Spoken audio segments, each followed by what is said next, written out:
नमस्कार दोस्तों, मैं अंकुर उपाध्याय स्वागत करता हूं आप सभी का एक बार फिर से अपनी नई वीडियो में।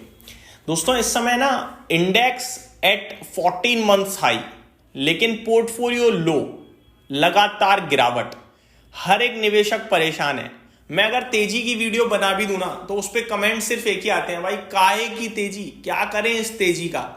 मैं आपको एक सॉल्यूशन देना चाहूंगा इस वीडियो के माध्यम से। मैं आप सभी के साथ एक नहीं दो नहीं करीब 10-11 स्टॉक्स को डिस्कस कर रहा हूं।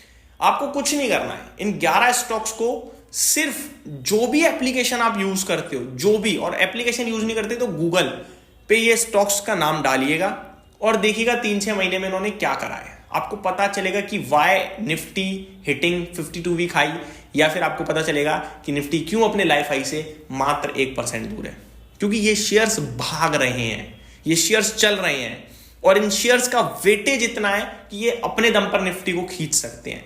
मैं आपके साथ एक नहीं दो नहीं 10-11 स्टॉक्स को शेयर कर रहा हूं।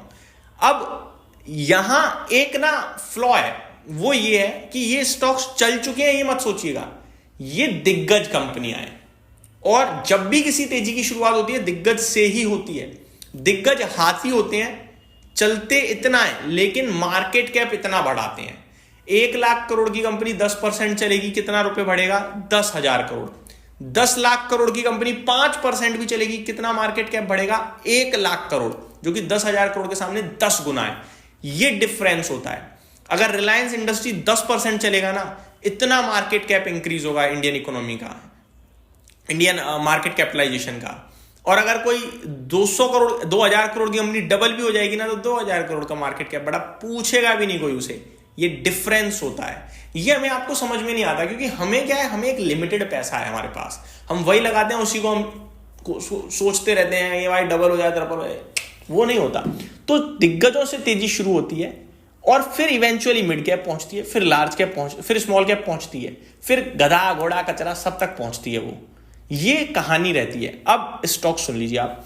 पहला स्टॉक है रिलायंस इंडस्ट्रीज। इन स्टॉक्स में आप अगर यहां से 3 महीने 6 महीने के लिए देख रहे हो ना तो स्टडी करके निवेश के मौके भी तलाश सकते हो। ये आपका पैसा तोड़ेंगे नहीं, ये मैं कह सकता हूं। लेकिन बनाने की बात आएगी तो फिर वो भी लिमिटेड ही बनेगा क्योंकि ये हाथी है भाई साहब। ये मार्केट कैप बढ़ाते हैं, ये छोटे इंसानों को बड़ा नहीं बनाते हैं। हाँ, लॉन्ग टर्म में कंपाउंडिंग की पावर से बनाने की दम रखती हैं कंपनियां। तो रिलायंस इंडस्ट्री पहला स्टॉक है। रिसेंटली अगर आप 3 महीने के रिटर्न्स भी देख लो तो 8.5% के समथिंग के हैं। तो ये स्टॉक्स चले, इन्होंने इंडेक्स खींचा है। दूसरा है दोस्तों जिन पे आप फोकस कर सकते हो, अभी ये चले या नहीं चले मैंने चेक नहीं करा, लेकिन चल सकते हैं क्योंकि कच्चा तेल नीचे है। तो पूरा ओएमसी मार्केट जैसे कि एचपीसीएल, बीपीसीएल, आईओसी, ये तीनों स्टडी करो, वॉच लिस्ट में लगा लो क्योंकि कच्चा तेल लगातार गिर रहा है, फंडामेंटल्स बहुत वीक हैं, इनके लिए बेनिफिशियरी है।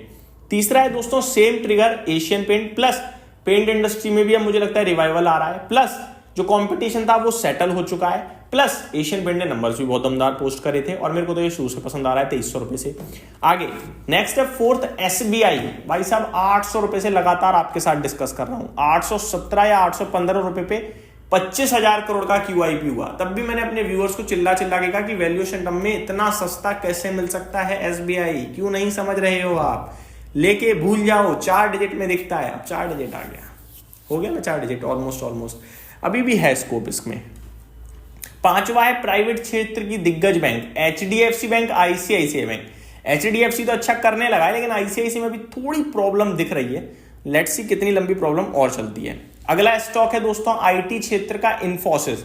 बायबैक इसने ओपन करा लेकिन बायबैक में लोग लगा ही नहीं रहे, शेयर्स दे ही नहीं रहे, टेंडर ही नहीं कर रहे क्योंकि उन्हें टैक्स के बाद कुछ मिल ही नहीं रहा, लॉस और आ रहा है। मैंने तो कहा था कि बायबैक में पार्टिसिपेट करना। काफी लोग कहेंगे भाई टैक्स एडजस्टमेंट करना, तो भूल ही गए आप। एक्चुअली मैं ना रिटेल के लिए वीडियो बना रहा हूँ ज्यादातर। जो रिटेल होता है ना वो इक्विटी मार्केट में पैसा बना ही नहीं पाता, तो वो बेचारा लॉस में, उसे तो जहां पैसा मिल जाए बन जाए, तो उसका तो है ना। प्लस ये जो टैक्स एडजस्टमेंट हम काउंट कर रहे हैं ना, ये हाईएस्ट स्लैब वालों के हिसाब से काउंट कर रहे हैं हम। मेरे को लगता है कि जो व्यक्ति यूट्यूब पे वीडियोस देख रहा है मेरी या किसी की भी, और सर्च कर रहा है मैं क्या करूं, आई थिंक वो टैक्स पे नहीं कर रहा, और टैक्स पे कर ही रहा है तो शायद बहुत लिमिटेड कर रहा है, वो हायर स्लैब में तो नहीं पहुंच रहा। तो फिर उसका क्या मतलब है कि वो बायबैक में पार्टिसिपेट ना करे? तो उनके सोचते हुए, क्योंकि मेरी ऑडियंस मुझे लगता है कि स्मॉल इन्वेस्टर होगा, रिटेल इन्वेस्टर हमारी आपकी तरह, तो वो कहीं ना कहीं अगर इस बायबैक का फायदा नहीं लेगा तो एक दिक्कत है। अगर आप हाईएस्ट स्लैब में टैक्स पे कर रहे हो तो फिर आप बायबैक में पार्टिसिपेट मत करो, क्योंकि इवेंचुअली वो आपको घाटा दे देगा। ये सारी कहानी थी। अब लेकिन ओपन मार्केट में तो इन्फोसिस अच्छा कर ही रहा है। अब शायद आईटी में मैं कॉन्ट्रा भी हूं, अब वो कब चलेगा पता नहीं, लेकिन देखते हैं। अगला है दोस्तों L&T, दिग्गज है, इसको गिराने का मतलब ही नहीं बनता, ये गिरता ही नहीं। अगला है अल्ट्राटेक सीमेंट, सीमेंट क्षेत्र के बिना तो देश अधूरा है। और अल्ट्राटेक सीमेंट नहीं समझ में आ रहा तो फिर भैया इनकी पेरेंट कंपनी ले लो, ग्रेजिम इंडस्ट्री, ठीक है। अगला है दोस्तों मारुति, देखो ऑटो भी भाग ही रहा है भाई सब, जीएसटी का इतना तगड़ा इन्हें बूस्ट मिला है ना कि नेक्स्ट लेवल रॉकेट हुआ है जीएसटी से। तो मारुति एक और स्टॉक है जहां मेरे को लगता है बढ़िया काम हो रहा है और आगे भी होना चाहिए। तो ये कुछ स्टॉक्स जो मेरे को लगता है अच्छा कर रहे हैं, स्टडी करो, इन पे ध्यान दीजिए। लार्ज कैप्स में है अभी फोकस बाजार का, हम भी लार्ज कैप पे कर लेंगे, लेकिन इवेंचुअली पैसा तो देखो हम स्मॉल इन्वेस्टर्स का मिड कैप और स्मॉल कैप में ही बनेगा, ये मैं आपको फिर बता रहा हूँ। ये मेरी तरफ से अपडेट थी। Thank you so much for watching this video. Have a great day guys.